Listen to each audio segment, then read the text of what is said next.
हमारे एससी या ओबीसी समाज को कोई ढंग का नेता भी नहीं मिल पाया जो हमारे हकों के लिए, हमारे अधिकारों के लिए वहां पे उनसे लड़ सके। साथियों, ये सिर्फ हमें इन्होंने सिर्फ एक ही चीज दी है, वो दी है करप्ट गवर्नमेंट। पिछले 1.5 सालों में आप सबने देखा किस तरह गली मोहल्लों में स्कूल और अस्पताल नहीं खुले पर शराब के ठेके जरूर खुले। हर गली मोहल्ले में शराब के ठेके खोले इन्होंने, और ज्यादातर शराब के ठेके किन के मोहल्लों में खुले, यहाँ पे बैठी जनता सब जानती है। हमारे एससी, एसटी, ओबीसी कमजोर वर्ग के समाज के घरों में, घर के बाहर इन्होंने शराब के ठेके खोले। हमारी महिलाएं जानती हैं कि कितना दुख और दर्द इससे हमें पहुंचता है। साथियों, और इसी की गलत काम नीतियों के चलते हुए इन्हें सरकार ने, कोर्ट ने इन्हें जेल में भी डालने का काम किया है। ये सब चक्कर लगा के आए हैं जेल के। अपने आप को आम आदमी बोलते हैं, आम आदमी ईमानदार पार्टी बोलते हैं। अगर इतने ही ईमानदार थे तो भैया जेल क्यों गए, इस्तीफा क्यों दिया, इस्तीफा क्यों दिया मुख्यमंत्री के पद से? घबरा गए क्या, डर गए थे क्या?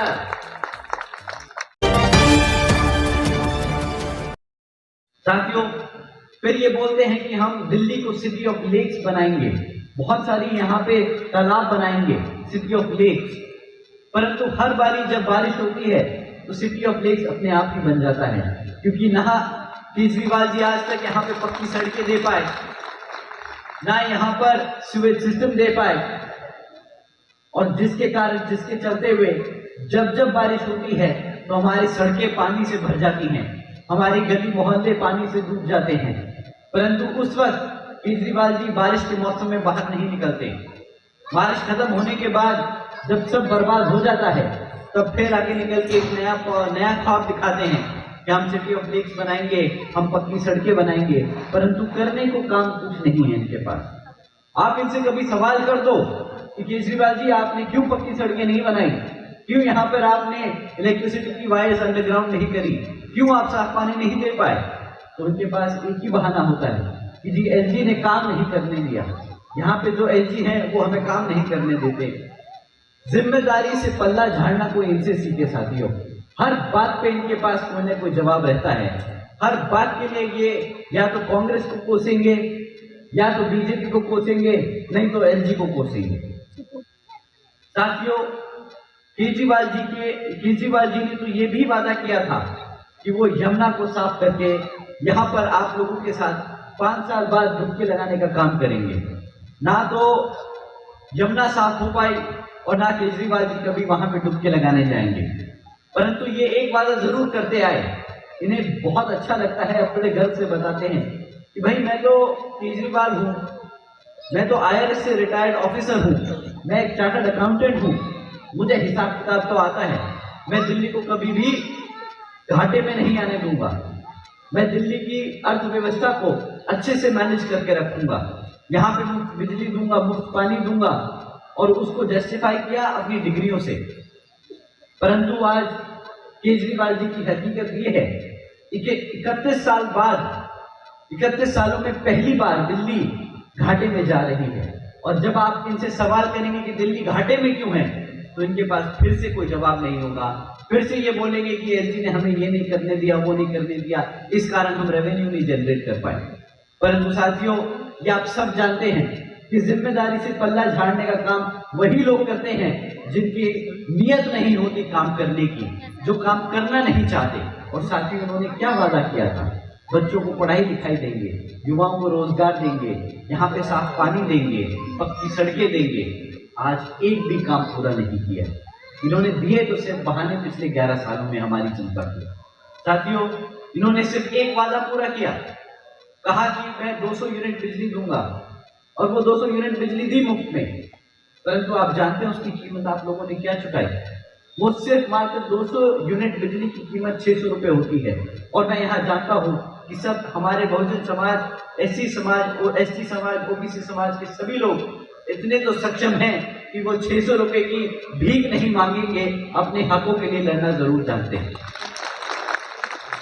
परंतु दिल्ली ने धोखा खाया है, दिल्ली ने धोखा खाया। ये 200 यूनिट फ्री बिजली के नाते उनके की कीमत चुकाई उन्होंने, उन्होंने ये 200 यूनिट की बिजली की कीमत चुकाई। ना शिक्षा लेने पे, अच्छी शिक्षा ना मिलने की कीमत है ये 200 यूनिट बिजली। ना साफ पानी मिलने की कीमत है ये 200 यूनिट बिजली। ना साफ हवा मिलने की कीमत हम चुका रहे हैं ये 200 यूनिट की बिजली साथियों। ना साफ यमुना मिली हमें, ये है कीमत हमारी 200 यूनिट बिजली साथियों।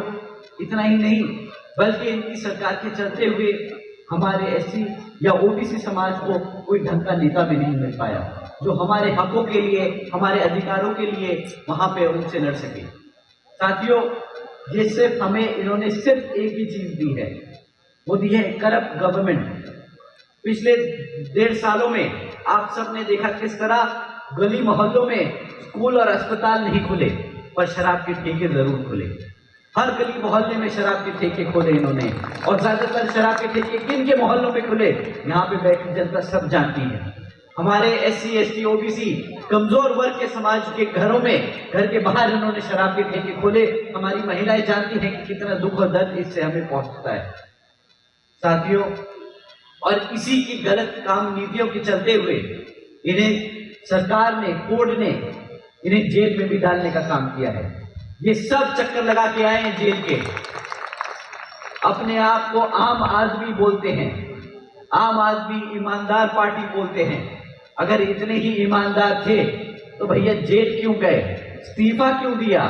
इस्तीफा क्यों दिया मुख्यमंत्री के पद से? घबरा गए क्या?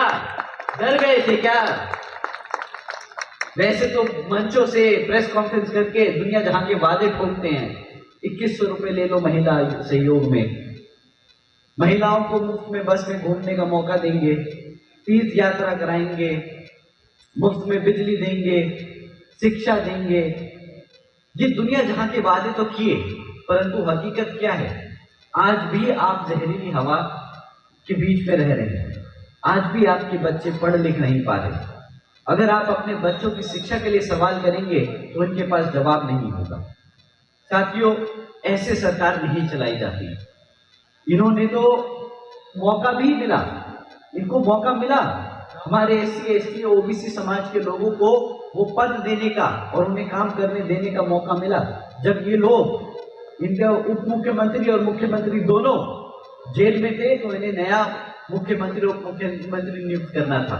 इनके पास क्या पूरे 70-72 सीटों पे इन्हें एक एमएलए नहीं मिला एससी एसटी का जो ये चीफ मिनिस्टर बना सके?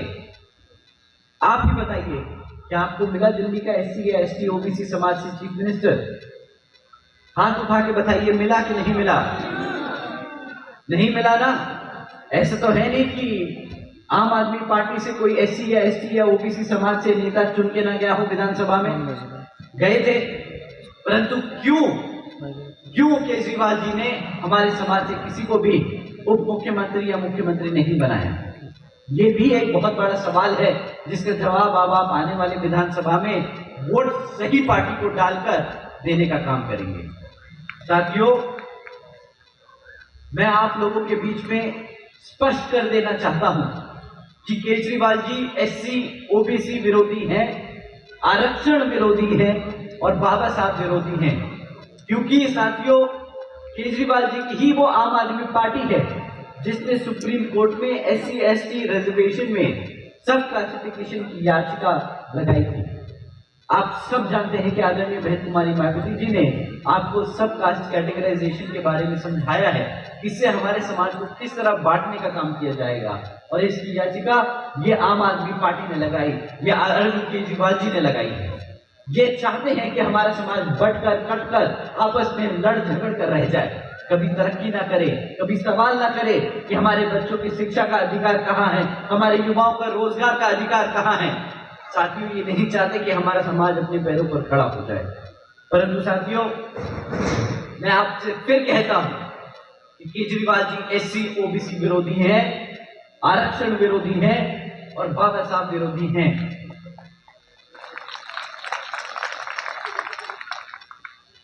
साथियों, इनके साथ साथ कांग्रेस और बीजेपी भी मैदान में है, परंतु आप इनके झूठे वादों से सावधान रहिएगा।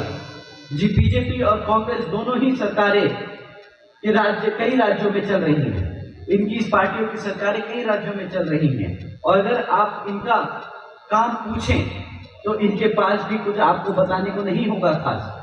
सिर्फ यही एक ही चीज बोल सकते हैं। जब आप इनसे पूछेंगे भाई आपने तो दूसरे राज्यों में सरकारें बना रखी, तो आपने वहां क्या किया हमारे समाज के लिए, तो पलट के क्या बोलेंगे?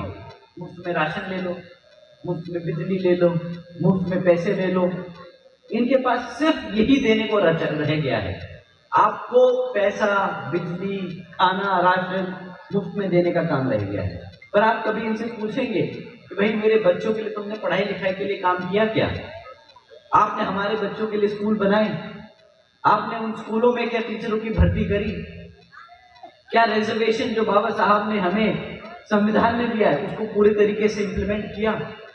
क्या हमारे युवाओं को जो पढ़ लिख कर निकल रहे हैं उनको रिजर्वेशन के तहत पूरा अधिकार मिला है? क्या उनको रोजगार दिया, सरकारी नौकरियां दी? साथियों, जब आप उनसे ये सब पूछेंगे तो उनके पास एक जवाब नहीं होगा, चुप्पी साधे खड़े रह जाएंगे।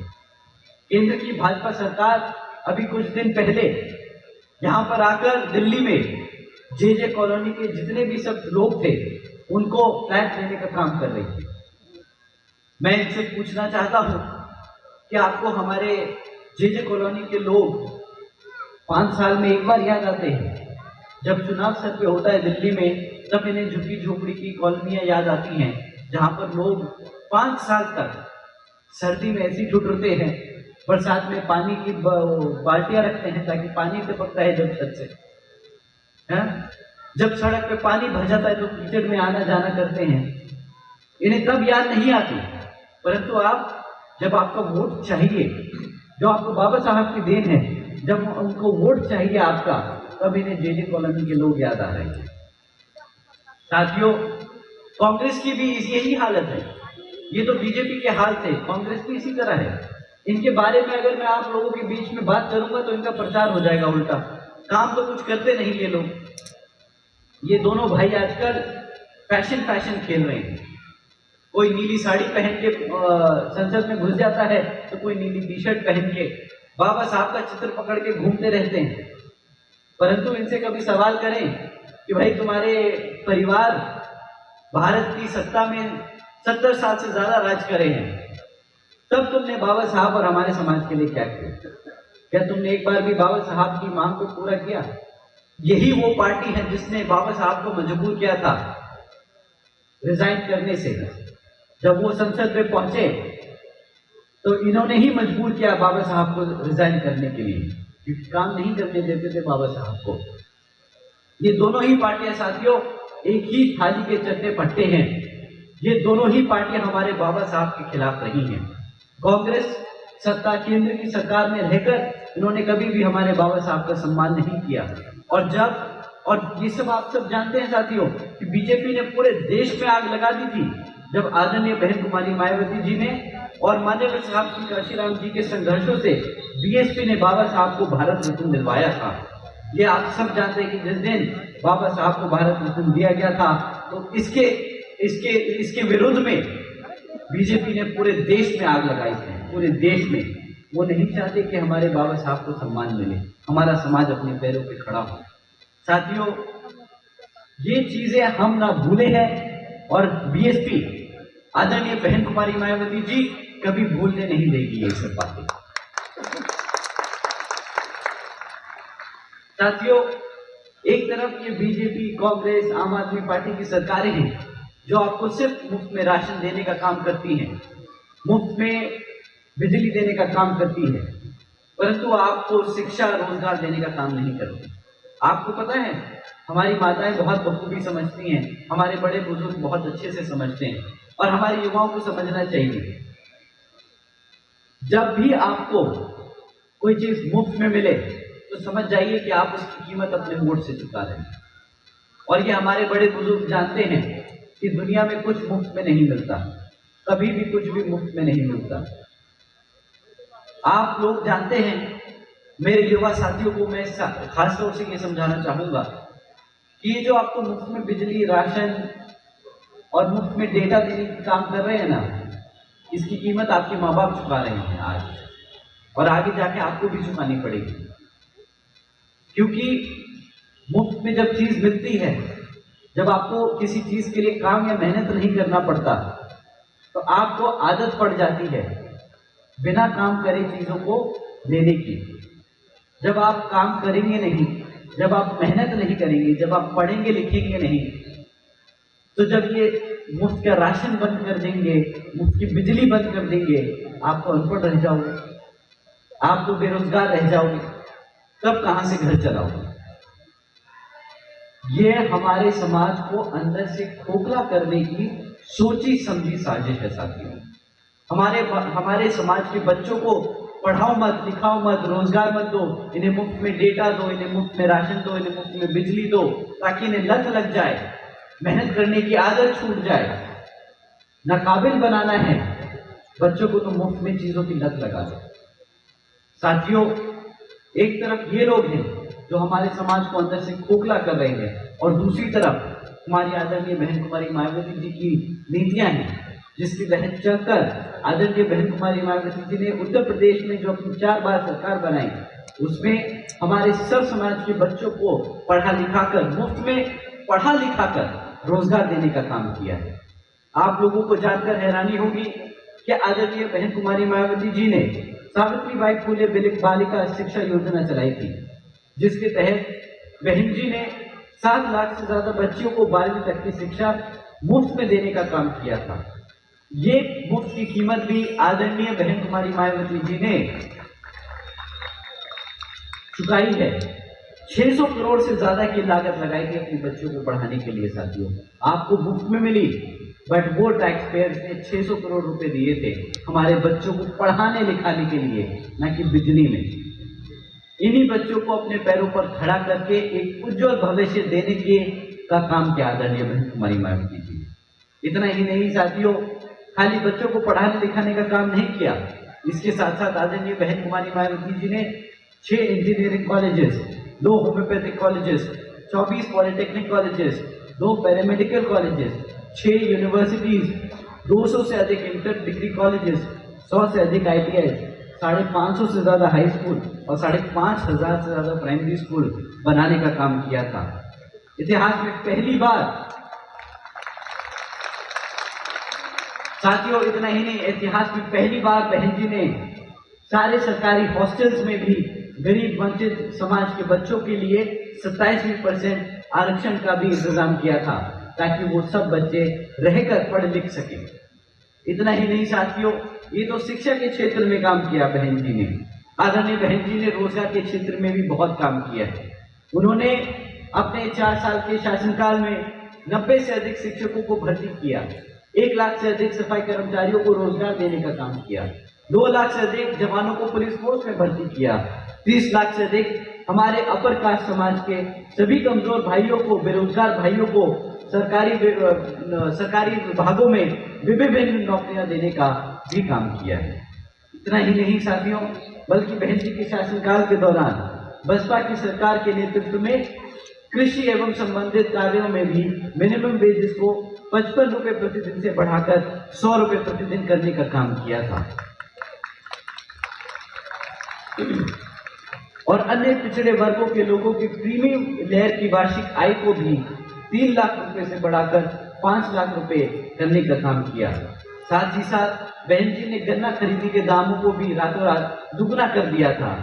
साथियों, बहन जी के गवर्नेंस मॉडल के तहत चलकर ही बीएसपी की सरकार ने प्रदेश के सभी समाज के लोगों को अपने पैरों पर खड़ा कर उनको स्वाभिमान से जीने का अधिकार दिलाया है। परंतु साथियों, आप सब जानते हैं कि अगर किसी को कमजोर करना हो तो उसको नाकाबिल बना दो, और आम आदमी पार्टी, बीजेपी और कांग्रेस मुफ्त में सुविधाएं देकर हमारे समाज को नाकाबिल व कमजोर करने का काम कर रही है। पर साथियों, बहन जी की सरकार के दौरान सब समाज के लोगों को अपने पैरों पर खड़ा होकर एक काबिल व्यक्ति बनाने का काम किया गया था। एक तरफ आम आदमी पार्टी, बीजेपी और कांग्रेस आपको गुलाम बनाना चाहती है, तो दूसरी तरफ बीएसपी की सरकार आपको और आपके आने वाली पीढ़ी को एक काबिल व्यक्ति बनाना चाहती है। साथियों, इन्हीं कुछ जरूरी बातों के साथ ही अब मैं आप लोगों से ये खास तौर से मेरी और आदरणीय बहन कुमारी मायावती जी की भी विशेष अपील है कि इस विधानसभा चुनाव में आप सभी लोग हर मोर्चे पर सावधान रहें, क्योंकि आप लोगों का वोट बहुत कीमती है। आपका वोट कोई खरीद ना पाए, आपका वोट कोई लूट ना पाए, आपका वोट कोई पढ़ने से रह ना जाए। साथियों, जाति, बिरादरी, धन, बल, मंदिर, मस्जिद या किसी भी भावना आदि के नाम पर कोई स्वार्थी आपके वोट का गलत इस्तेमाल ना कर ले, क्योंकि साथियों, देश के हर महिला, पुरुष व युवा को वोट का अधिकार यहाँ परम पूज्य बाबा साहब डॉक्टर भीमराव अम्बेडकर जी की अति महत्वपूर्ण देन है। इन्हीं कुछ जरूरी बातों के साथ मैं अपनी बात यही समाप्त करता हूँ और यहाँ सभी मौजूद साथियों का तहे दिल